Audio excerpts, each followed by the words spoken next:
Hi, and welcome to our weekly message discussion video. We are here to talk about the topics from the past weekend's message and help you live them out in a practical way throughout your week. My name is Eric, and I am here with my good friend Andrew, and we are back this week. I know last week, sorry about the technical difficulties. Still don't know if it was a Facebook issue or a us issue. It was definitely Facebook. Yeah, we're just going to blame... It wasn't us. We're going to blame Facebook, but thank you for everybody jumping in the comments to let us know that it wasn't working so we knew what to look for. Anyway, we are in our series called Under the Surface, Week 3, and so we're going to talk a little bit about this past weekend's message. But first, Andrew, can you catch us up on kind of what we talked about this weekend and what we've been talking about in the series so far? Hey, everybody in Facebook world. It is good to have you guys with us on Monday. This has been a great series. We've been dealing with the things that we kind of hold underneath our surface. And so for the first week, we talked all about loneliness. Then we talked about temptation, which I'm glad that I didn't have to share all the things that I'm tempted by last week. Right. So thanks, Facebook, for I wasn't working going to that let out. you live that one down. I just want you to know. I know, it was going to be really bad because yours is gossip. So we knew that, Eric. So we knew that that was your real struggle. Dang. God. But this week, man, we talked all about stress.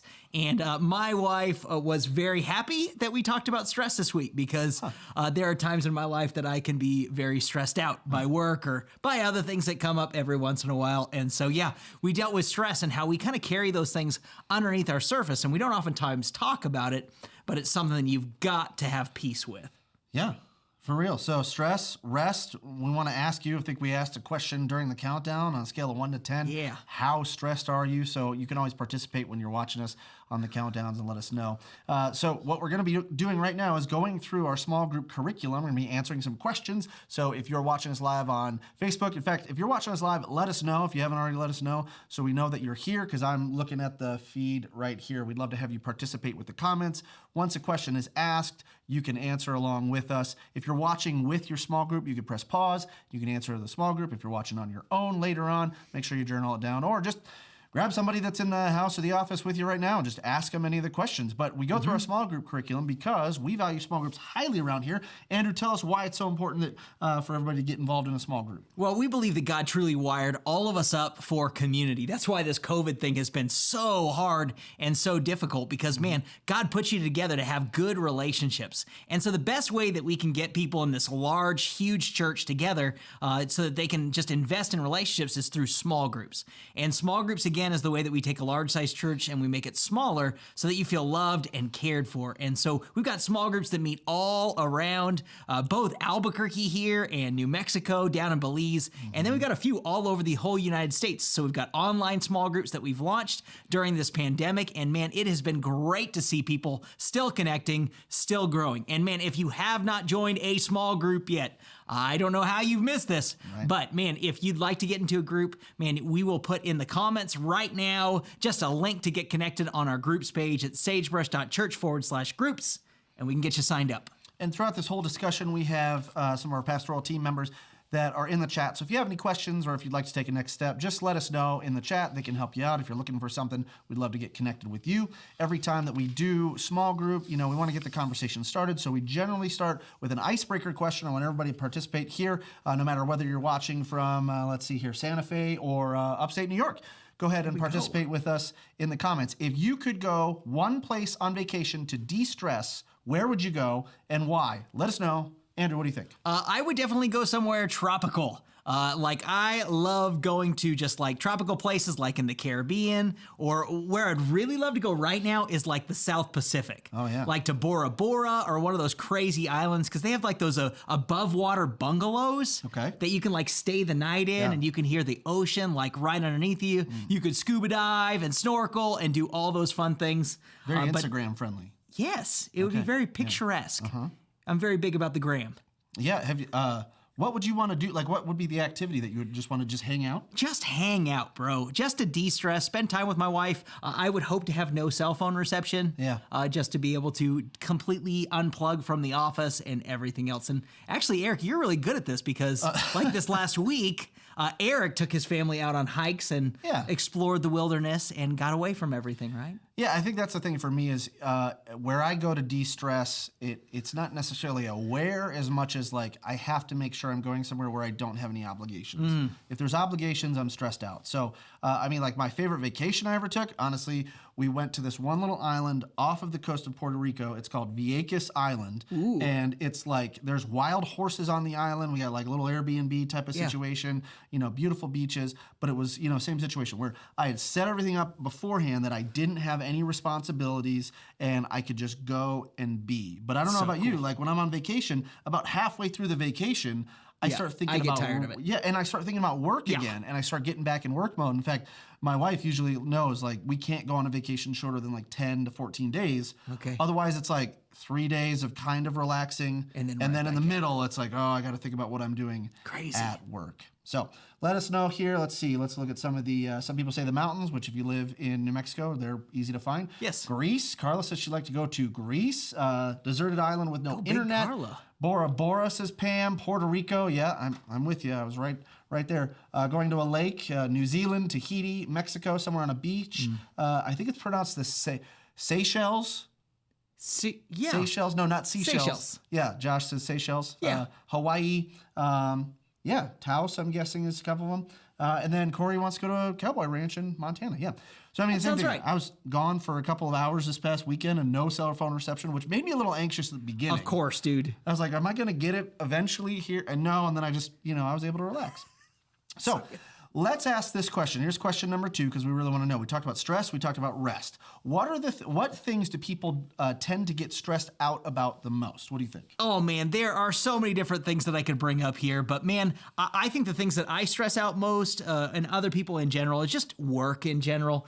Because work can be very, very stressful. There's times where you've got projects. There's times where you feel like, man, I don't have enough hours in the day to get all these things done. Yep. And there's just so many complications of things that can happen in work. So work can bring a lot of stress. I think also our families. Yep. I have little kids, and they're stressful. It doesn't matter. Like our home could kind of be peace for like 2 seconds. Right. And then somebody's going to throw that piece off. Right. And fight with each other or pull one another's hair or anything else. And so, man. Or even a look. Or a look can do that too.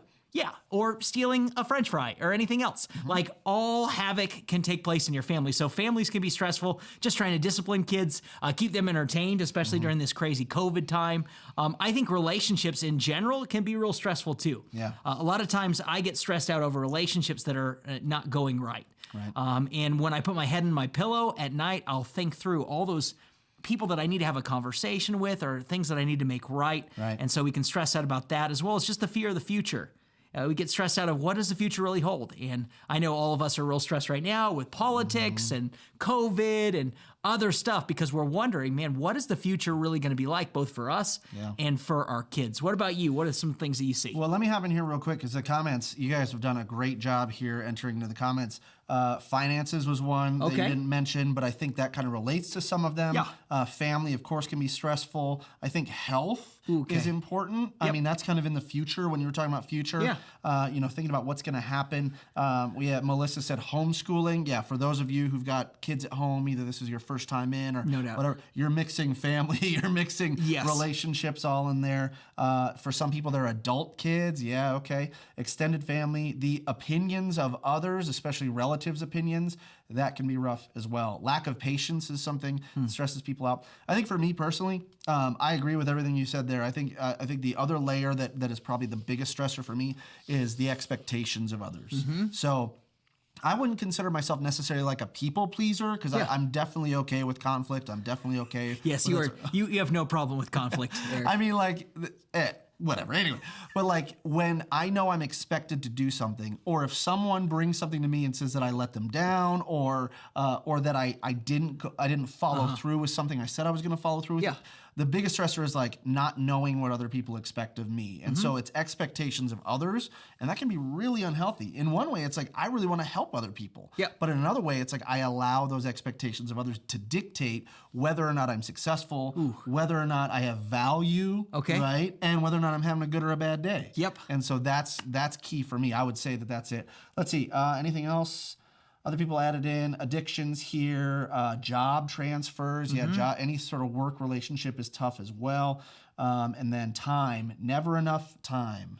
Yeah, I've joked about this too, about talking about vacation, is like, I would be great with taking a day off if everybody else took a day off at the same time. Yes. But it's tough to take a day off when everybody else is still working on things. Yeah, Yes. exactly.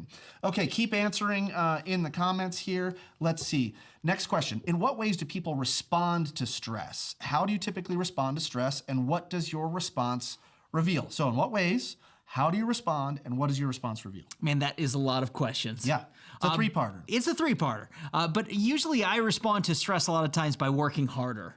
If I get real stressed out at work, man, I tend to just put more hours in, grinding things out, getting projects done. I tend to just work harder when I get stressed out. With my family, though, it's a little bit different. At times with my family, when I get stressed out, I tend to try to not control them, but I tend to actually just shut down, or I get a little quieter with my family, where it's like, man, I can't control what's going on the outside, so I'm going to detach from the situation. I've kind of thrown up my hands like, look, this doesn't make sense to me, or I'll default back to work, which is just a world that I know very well, where it's easier for me. And so at times, like, I'll move back into something that's a little bit less stressful than my family. And usually a lot of that's just about being in control, right? So in times when we get stressed out, we try to control the situation. Either I'll work harder or I'll shut down because I want to be in control of the situation. What do you see? Yeah, I think for me, what I see in typical responses, and then I'll go into mine, is we're all basically functioning with these animalistic responses. So when stress comes up, you're going to respond in one of three ways I've seen: is fight, flight, or freeze, right? So when you have some sort of external stimuli that goes like, this is not comfortable for me, my tendency is more likely to fight than anything else. I just talked to, I don't have a problem with conflict necessarily, but like you, I will bear down and go, I need to work harder. Or it's like, I will up the volume level to get everybody else working harder as well. It's like, that was a big problem, is if I'm not achieving well, I'm expecting everybody else to achieve there's no doubt. as well. So I very rarely freeze. And there will be flight times where I'm just so overwhelmed by stress that I need to get away from the situation. But let's see, what were the parts of it? How do I typically respond? Like I said, fight. I usually fight it to either push through or fight other people around me. And then what does that response reveal? I think you nailed it on the head. It's control. It's I'm out of control in the situation, and I need the control, so I need to get control again. And that's either by me working harder, or that's by me trying to control other people around me. So that's something that I think is tough. And I see other people are saying, their response is anxiety, their response is anger, other things that come out of those things, like overeating. Some people talk about reading their Bible and praying and spending more time away from social media, more time with family. That's great. Other people responding in unhealthy ways, especially taking it out on loved ones. That's true. So true. I mean, you've heard this said, right? Why do you hurt the people that are closest to you? Because they're closest to you. Because they're closest to you. Yeah. When something bad happens, you're going to take it out on the people that are closest to you. So I thought you did a great job too with the alliteration, with the three things that all begin with the letter F. Well, I am a pastor. Good job. So Congratulations. It's a That's really good. to begin with F. Okay, here we go. We're going to get into the Bible here. We're going to be in Luke chapter 10, verses 38 through 42. Go ahead and you can write that down later. You can pull out your app and you can pull out your Bible and read it along with us. Here we go.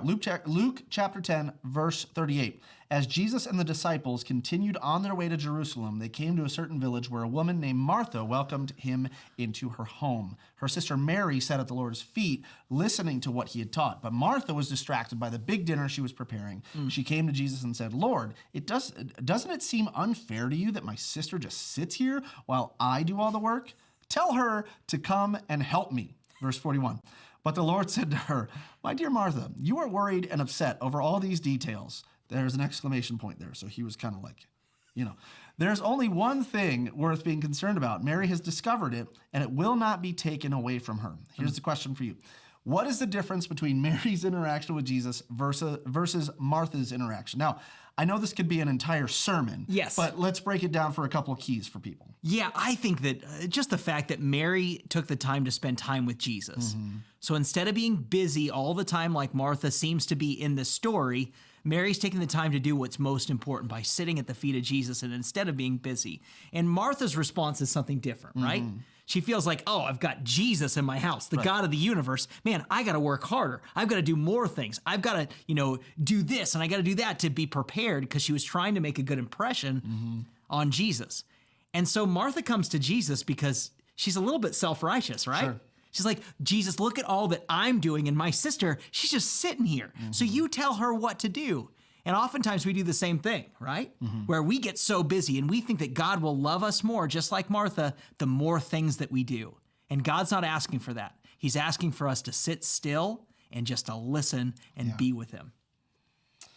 Yeah, that's a tough one for me, Andrew. I'm going to go ahead and say that that's tough, because that hits me right in the old heart, right in my sinful temptation heart, man, where I say I need to work harder for God to be happy with me, or for others to be happy with me. And it's all of us who struggle with that same thing. Eric, like we all get to that spot where we think, man, by doing more things, God will love me more. Right. And it's just not the truth. And I think the other piece, and again, this is my excuse, being the type A, the worker, the achiever. And I'm looking in here, and Jesus's reaction doesn't say, stop working, Mary. He doesn't say, don't make the dinner. He doesn't say, don't be, a good hostess. Yeah. But he says, you're upset over all of these details.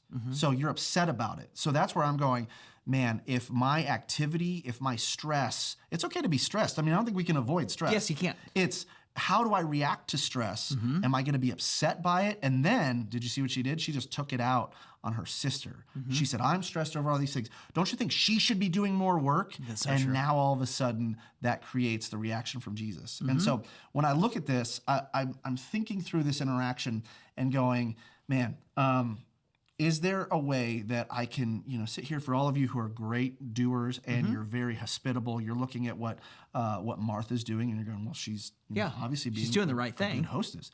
She wants to welcome Jesus into her home, but it's at the expense of the relationship with Jesus, who's in her home. So for so many of us, and this is a mirror up to myself, is saying, like, I expect so much out of my kids or a relationship with my wife or anything else like this, and I can allow the details to get in the way of the relationship. Correct. As opposed to saying the details help me, or the expectations help me build a stronger relationship. Correct. Is that, you see that as I well? think so too. I think that the problem wasn't that Martha was doing the work. Right. I think the problem was Martha's reaction, that Martha was jealous. Right. And she really wanted Mary just to kind of help with it. And I think that we get into that where we start comparing ourselves to others, where we think, oh, God will love me more if I'm a pastor. God will love me more if I'm doing all these things. Right. Where we should stop keeping score with things.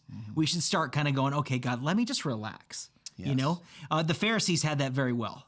They tried to do all the right things, but ultimately that led them to a place where they were very self-righteous, where they were just trying to please themselves, and they were just trying to have that higher standing in the community, and really they were just doing things in their own self-interest rather than really trying to be close to God. Yes, right, yeah. And I think in the comments, you guys are doing a great job participating in there, especially with where I see that Amari saying that busyness is her weakness. Yep. And I say like that, you can So read true. this and you can see this, and you didn't see like Jesus didn't like kick her out and go, how dare you? how You know what I dare mean? you? It was like they still had a great relationship going through there too. And that's love Jesus' response. So let's look at Mary's response here. How does Mary's response help us to see how to respond in times when we feel stressed or overwhelmed? Well, I just look at Mary's response and I see that taking a pause is so important, and taking those times to be close and to be near to Jesus is so important for us. Just to take a breath. And this weekend, I love that we started the video with like the relaxing meditation for the whole service. Man, if you didn't see this weekend service, it starts check it with out. the best video ever. It is so funny. But that idea of slowing down though beforehand and relaxing so that you can spend time alone with the Lord and be set up to succeed, I think is so important. I know too, though, that, man, I need all the help that I can. So if I don't have a group of people really holding me accountable, I will naturally become a worker. Right. And my kids know it now too, that like I spend a lot of times on my cell phone. So they know actually how to unlock my phone, and they know how to look at my screen time. Oh boy. Which is kind of scary. Wow. you know? Yeah, accountability from My children. the children. That's Actually, they don't even have to unlock it. They can just talk to Siri, and Siri will show them how much time I've spent on my phone. Siri's telling you how. I know, totally. It's crazy. But I think that reevaluating just how you're spending your time and trying to start your day and trying to be with the Lord. And it's not that we're trying to make you more stressed out by this talk today, because a lot of times we can feel even more stressed out by this, I'm a loser. I can't figure this out. I'm stressed all the time. And that's not the goal in all this. The goal is really just to say, hey, spend some time alone with Jesus. Get closer to him. That's what he wants in all of us. And I think you can obviously look at, so the very practical of what was going on there.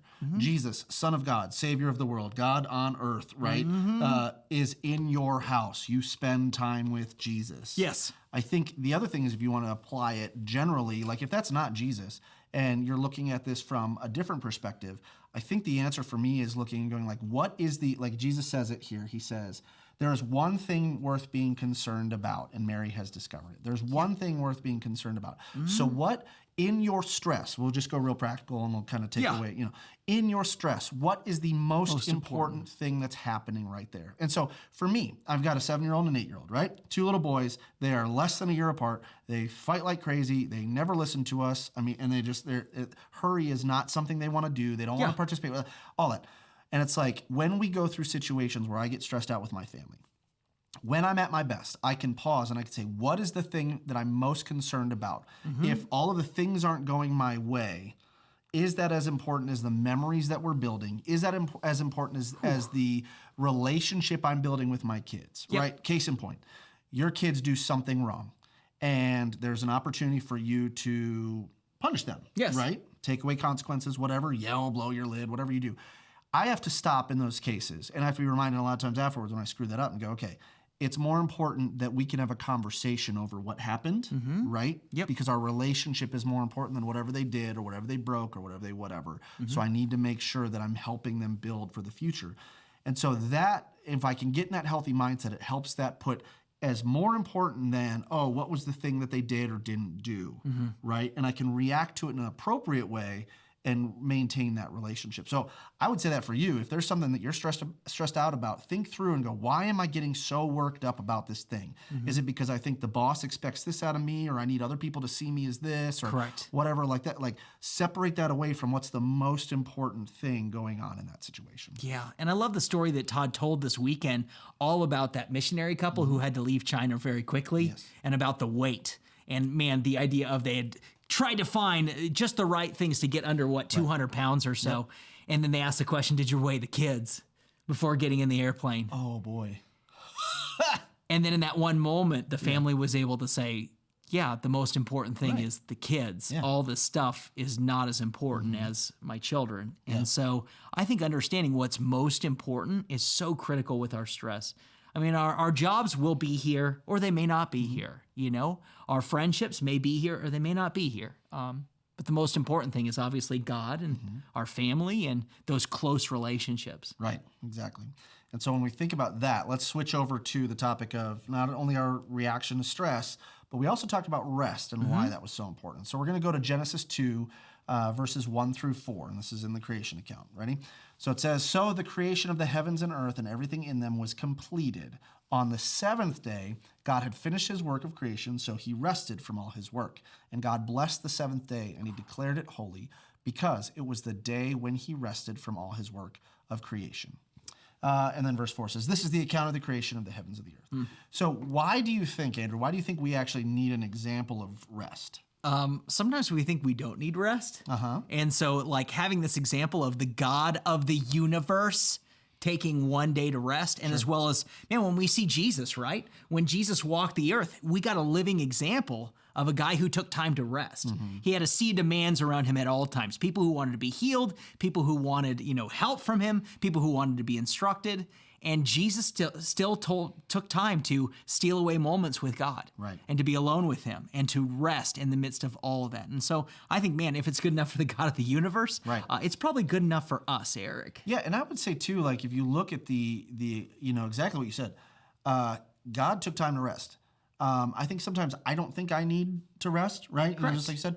But God definitely doesn't need to rest. Yes. I mean, I would say. We could probably argue about that. And the same thing with Jesus. Like when Jesus was here on earth, did he really need to rest? I mean, fully God, fully man, did he get tired? Right? But like, did he need to? Did he really need to? Who cares? Because he did. Yes. That's the bottom line. And so to say that even when I don't feel like I need to rest, Correct. I might just want to anyway. Yep. And I think that that's important too, to say that the order to me is good too, is like after God had created everything, he rested. So it definitely doesn't sound like it's from here, but I know that there's other people that don't struggle necessarily with busyness. They struggle with getting busy and actually doing the things they need to do. Yeah. And so you can look at this both ways and say, God, when he was done with his work, rested. He didn't stop in between and take little mini breaks and wait for encouragement. Had to have one of the angels go, "Hey, Lord, you're gonna keep doing. You want to keep building this earth because we're not quite done yet here. Yeah, we're not. No, I mean, got the land, got the water, got the stuff. There's nothing on it. Like there wasn't any of that. So if you look at that order too, saying it is good, and he blessed it. He said, "This rest piece is good." So Yeah. let's see here. Last question. I think this is the last question. No, not yet. Almost. We're wrapping up. What activities are most restful for you? So go ahead and make a list of those activities that are most restful for you. Andrew, what do you think? For me, I love to steal moments away with God, whether that be early in the morning or late at night when my kids are asleep or when my kids are still in bed. But I love getting those times just to be alone with God, just to hear his voice and just to slow down a little bit. I have the Bible app, and it's been great for me to read through the Bible every year and just get those times of reading his word and interacting with my small group about kind of what we're reading. But man, I love also just the time of praying with my kids at night, because that slows me down and that allows me just to be reminded of what's important for them, and trying not to pray rote prayers, like where I pray the same prayer every single night, but really praying for them individually, like Todd encouraged this last weekend. And that's so huge for us as a family, just to put God in the midst of all the busyness. And then just to take care of ourselves. That's one thing that gives us rest is, man, when we're eating right, when we're exercising, when we're doing all those healthy things, those actually affect our stress level. And I never realized that until I started really working at this church, and where there was lots and lots of demands, that, man, if I didn't take care of those things, then I became a stress case. Right, yeah. And so just doing those mom and pop things that you got to do, of just eating right, exercising, those things really have helped with my stress. But then I love also getting outside of Albuquerque. Before COVID stuff, we could go different places on vacation and stuff like that. And man, just getting out of town is so important. What about you? Yeah, I'm seeing a lot of people here. The connecting with nature is important. Whether it's swimming in the ocean. Don't brag about being able to swim in the ocean all the time, I guess. I'm so jealous. Especially at sunset. That's even better. Or hiking or walking. I mean, around here is not a lot of oceans, but we do get some beautiful views and things like that. Fall colors too. Exactly. A lot of people talking about, either their daily devotionals or worshiping or praying, things like that too. So, I mean, obviously those are the types of things that we should be focusing on. I think in addition to that is when I look at, those 7 days, those 6 days, and then the rest, it's me intentionally taking time to let go of some of those things, because you will always have expectations. For those of you that are workers, there will always be something for you to do. And so busy work isn't always great godly work. And so to be able to say, hey, I trust, when I'm the most rested, it's when I can stop and say, I trust God with this thing. I trust God with this relationship. Yeah. I trust God with this expectation. I trust God with the future for my kids. I trust God with all the things you talk about, the work thing, the family thing, the relationship thing, the future thing.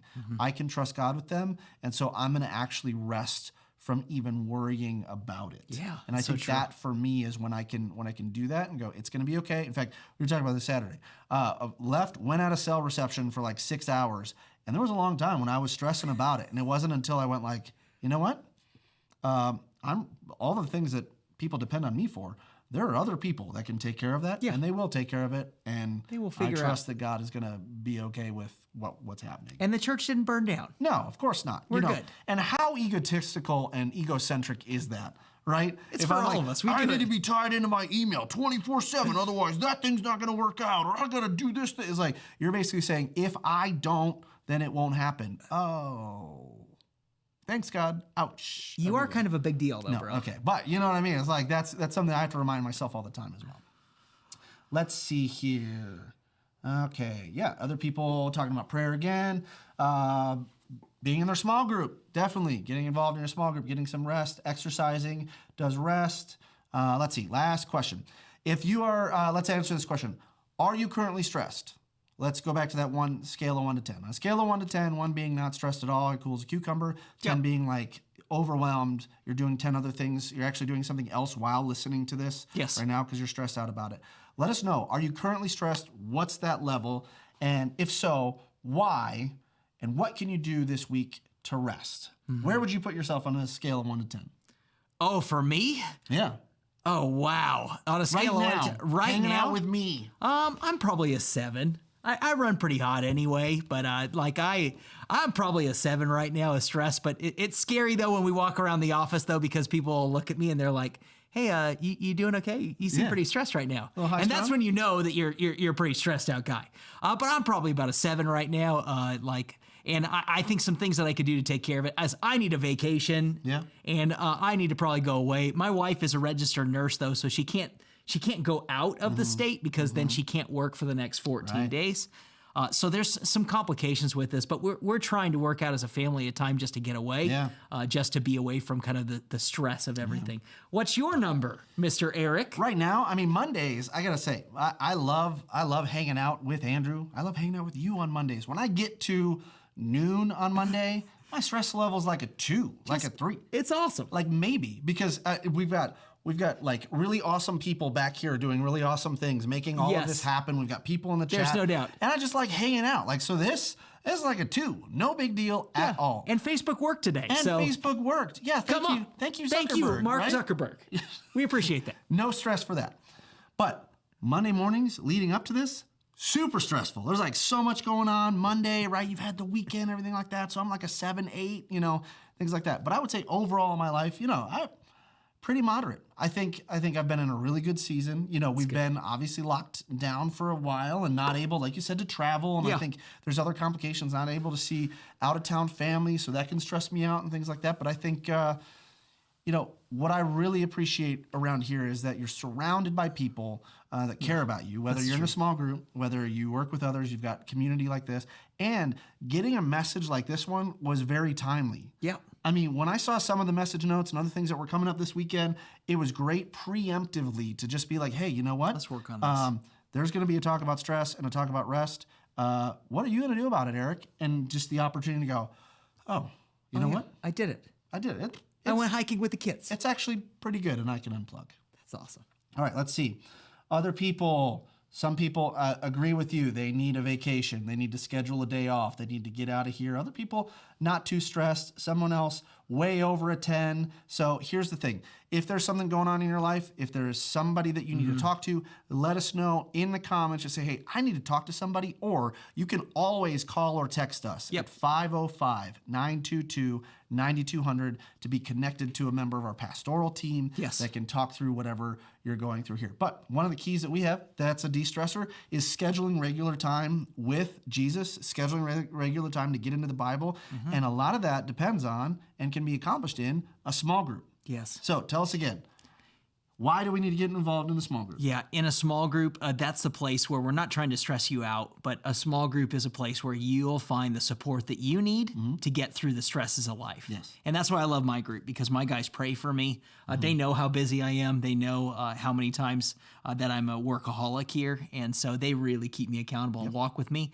And that's what you'll find too. If you find a small group, man, you'll find a group of people who really love you, and they'll walk you through some of those things. So. And maybe if there's something you're going through that that needs a little bit more care and attention, we've got a great program called Living Free. They meet in groups as well on Wednesday nights. You can check that out. I'm sure somebody will put a link in the comments for groups we have available there. If you're at home, or if you're out of the New Mexico area, or if you're out of like the areas where we have campuses, let us know anyway, because we have online small groups. We would love to get you connected into those things. But other than that, this weekend, we want you to come back and check out our Under the Surface series, because we're getting ready to wrap that up. And then we have a baptism weekend coming up as well. Yeah, we have baptism weekend coming up again on October the 10th and the 11th. And that was amazing. To see 88 people baptized during COVID was awesome. And so we would love to get you signed up for that. If you'd like to get more information on that, just go to our website under the baptism tab, and we can get you registered and signed up for it. And then we've talked about things that are stressful. And during this COVID situation time, a lot of stuff has been canceled, right? Things that can't happen. I mean, we were kind of mourning the loss of the balloon fiesta around here.